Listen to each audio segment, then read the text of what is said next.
Kau ni, aku beritahu cikgu lah.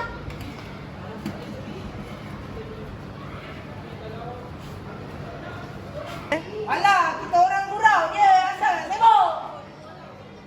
Kau ni, aku beritahu cikgu lah.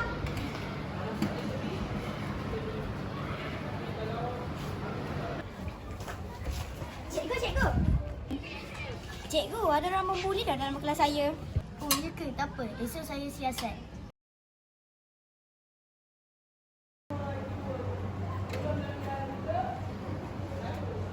Ha, cikgu, tu dia.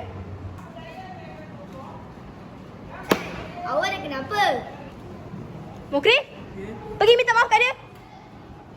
Amirul, aku minta maaf tau. Aku maafkan kau. Ingatlah semua, hentikan buli.